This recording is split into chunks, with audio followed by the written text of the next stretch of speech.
Welcome to our first dungeon. Please check out part 1 if you're new to Baldo. Baldo finally made it into the galleon.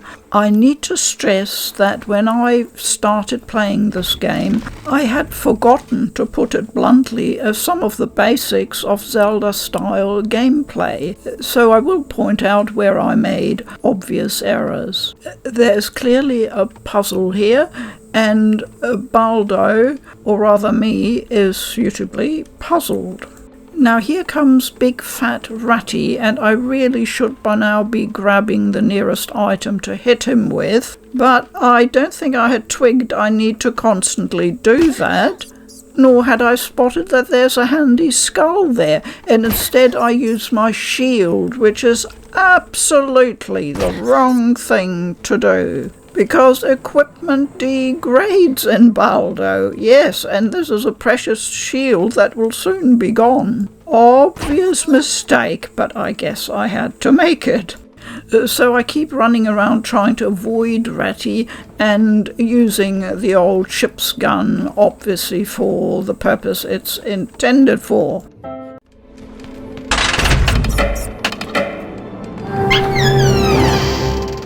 Yay! Precious key.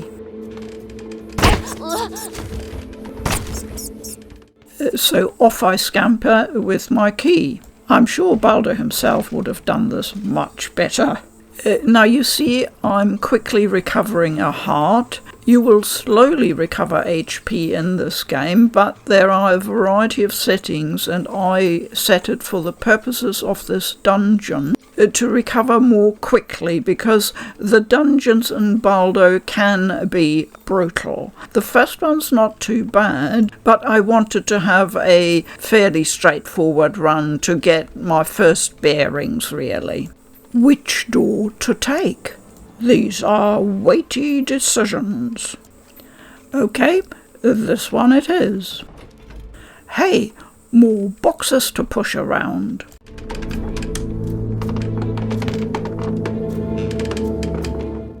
Ah, another door. I almost didn't spot that in the murky darkness there. A quick look at the bigger map doesn't provide any further clues. I decided to return to the main room and try my luck with the other door. And this is where it gets tentacly interesting. That chest there is guarded by 2 tentacles. I need to look for something to throw at them.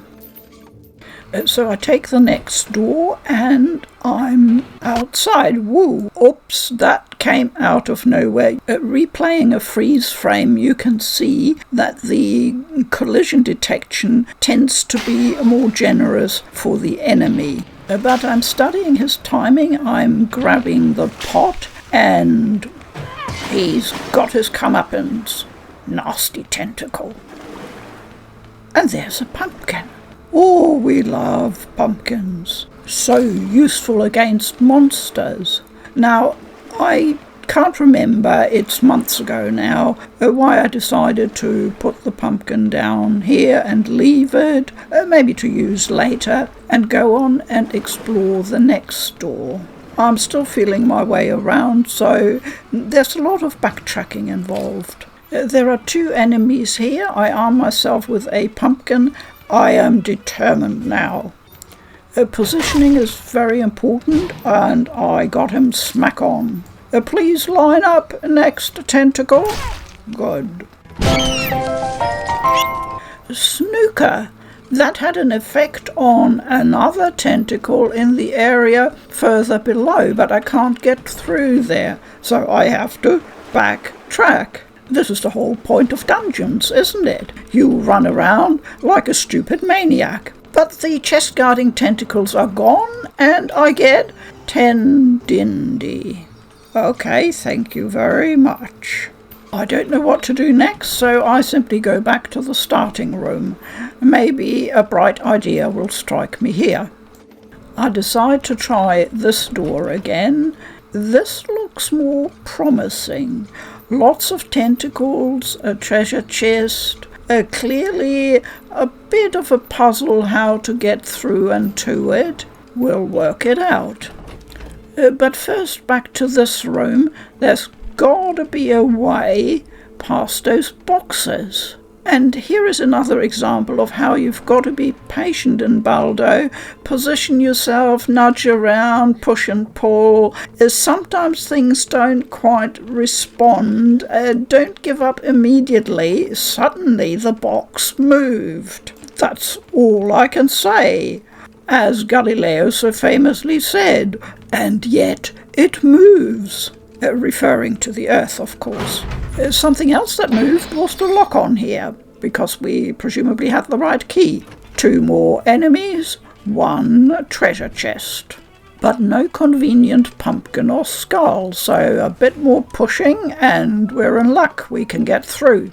I would like to know which pirate organised this galleon. Whoa, the bars on that door have come down. I have a game called Pushy and Pully. Okay, we're outside again. Note that lifeboat. That's clearly going to be important at some point. So, take pumpkin, and we know there is a red dot enemy beyond there. And this is useful to know. If you hold the right type of object, you will defeat the enemy and the enemy can't touch you. This is of course pointless trying to carry an object through a door because we know that doesn't work. Fortunately, there are enough pots here to deal with ratties.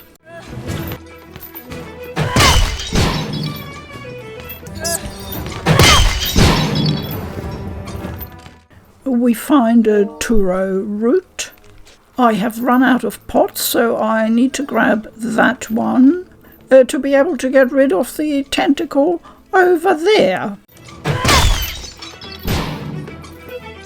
And now I can get through here. There is a door out, but I don't want to leave yet. I went outside so everything respawned, including the pots, and I try and hit the tentacle from there, but you can't. Trial and error. So I now need to go this way round.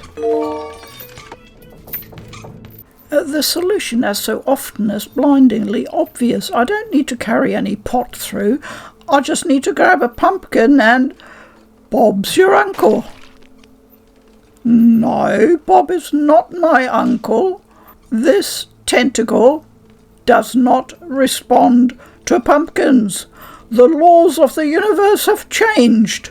All I can think to do is to leave and fossick around and hope that maybe something I do in another room will trigger a solution in that room. Had I mentioned before that you need patience for Baldo? After much running around and backtracking, I discovered that hitting the lever with a pumpkin lowered the lifeboat, allowing me access through that door to that side of the deck. I see good supplies of skulls and pumpkin. Let's go hunt us some tentacle. What? Is this another one that doesn't respond to the laws of the universe? There has got to be some puzzle or lever mechanism somewhere. Aha! Quick as kingdom for another skull. Hit him! Yes! Pumpkin to the rescue! Come on, skull is gone and poof! That was the lever. Defeat the skeleton. And goody, we can open a door somewhere else. This is one long bottom dungeon. Oh yes, there's plenty more to come. Pumpkin ahoy. And there went our precious key. What do we have here? Another one of these big guns or mortars that hopefully we can push out of the way. Yes, pushy push. Ooh, is that a tentacle? It looks weird. Let's throw something at it. Oh, it worked. Now this is a very interesting room because there is very little point trying to quickly defeat the ratties. You need to put the pumpkins on the pressure plates and then yourself on the last one and do it very quickly while evading the rats, and that's pretty much the solution to the puzzle, I think. But we will come back later to complete that.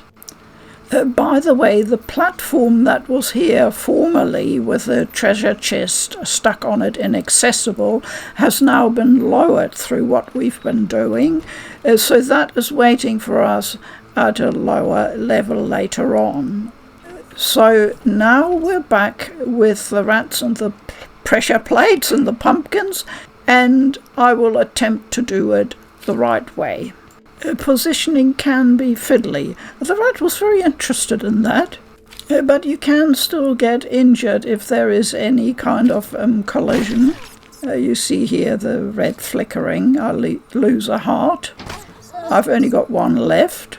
And Baldo stepping on that final plate didn't solve the puzzle, so I can only think there is a particular order in which you have to place Pumpkin and yourself on pressure plate. You see how easy it is to get knocked out. So in our next attempt we need to be even faster, streamline the process, all while trying to stay away from the rats as much as possible.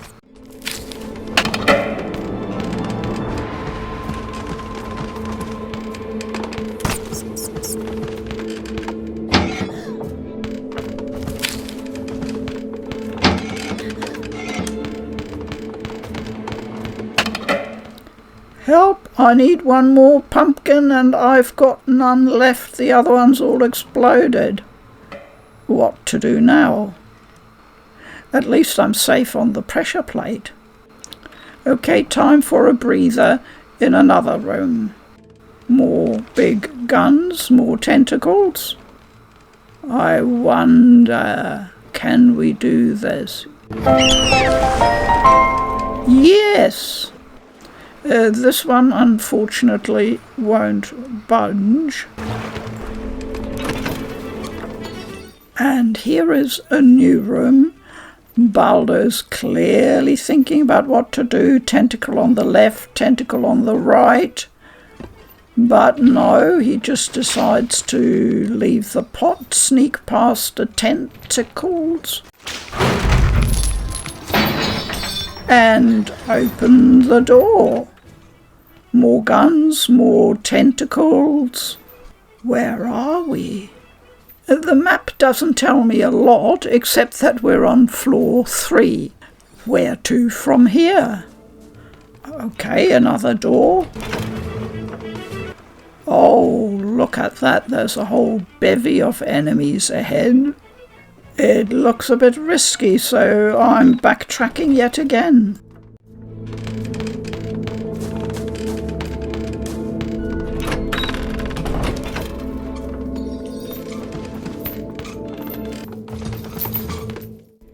So I can push this box this way, so I can get through.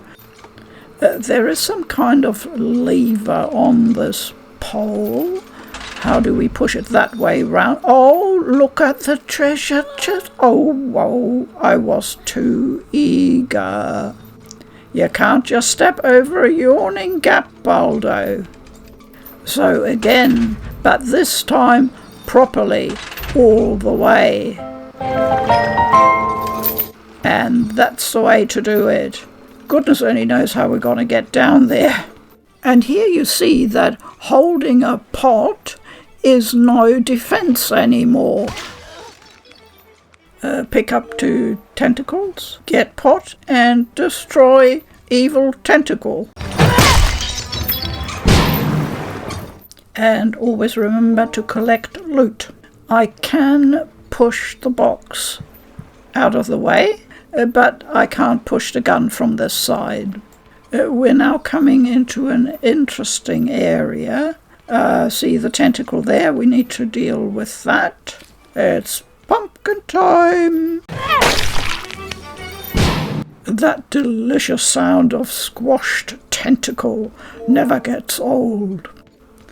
If you don't know what to do, if in doubt, go and try and push another box.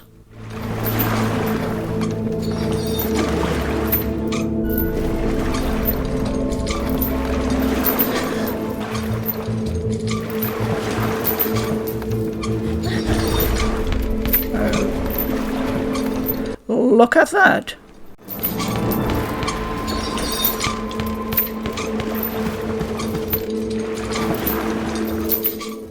That's the furthest I've ever pushed a box, and you need to watch out obviously for the marks on the floor. Down it goes. There must be a purpose to this. And what are these strange signs and sigils? Oh, Baldo, you are up against it. We try the horn. We choose the owl song.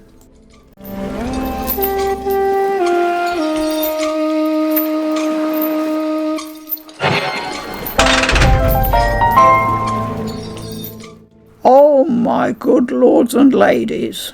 What happened? Well, I think I realised that those stairs were leading up to the final boss area, so I decided to skedaddle back down all the way, and I somehow made it into the lowest deck, where you can see me, or rather Baldo, eyeing up the treasure chest. You're probably now thinking, Britta, why are you running around upstairs, downstairs, everywhere? Well, this is the reality of having a huge dungeon. I think we've only uncovered maybe half of it so far, if that. And unless you use a guide, it's sometimes going to be a bit messy, so this is what you see. And no, I have no idea why I was carrying that pot around.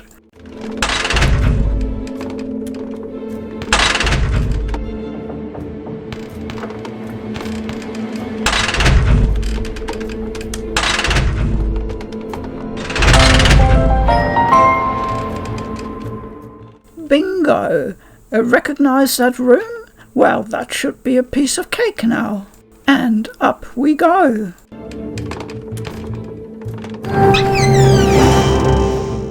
This is the great sword of the guardian owls, a precious artifact. The unbreakable blade is bright and sharp.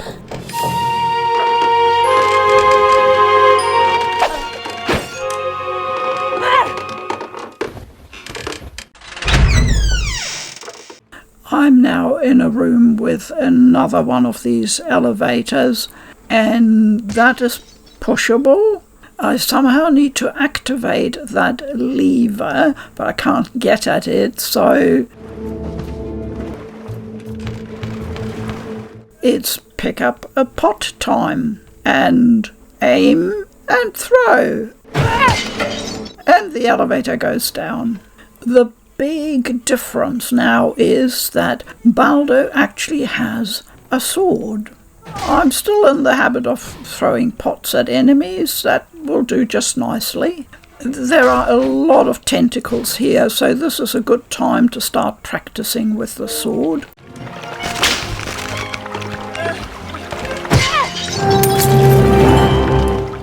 A one dindy. Well, we're rich.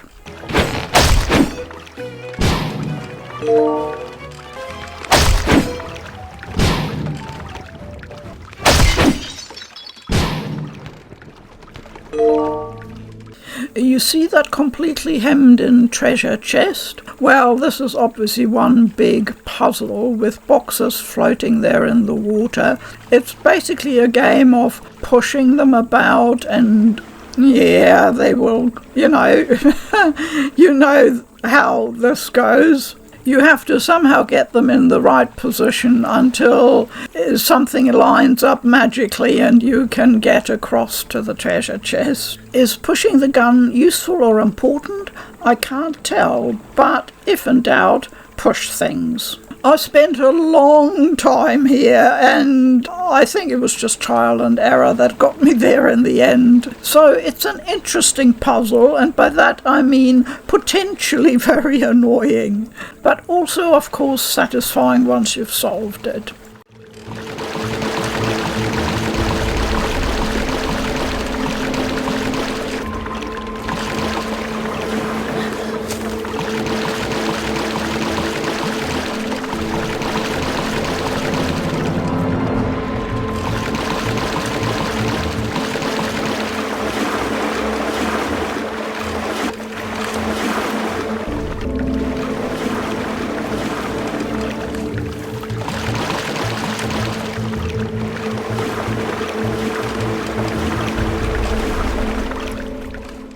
And I think I've come full circle. I think that's how we started out with the box, so I'm just repeating the steps now.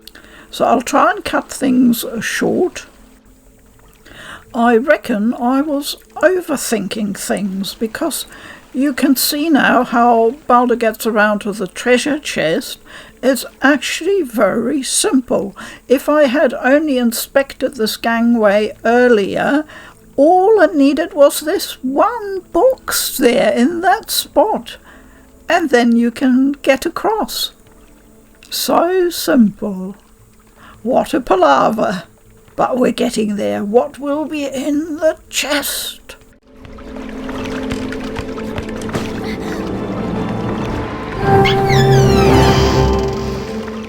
The triangle owl key, a distinctive triangle key that looks like it opens a special door with the same shape in the LostGalleon.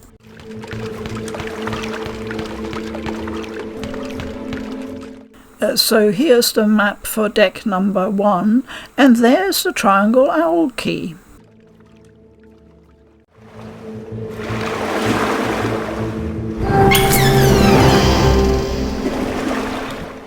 These 10 dindy treasure chests are fast getting a bit disappointing.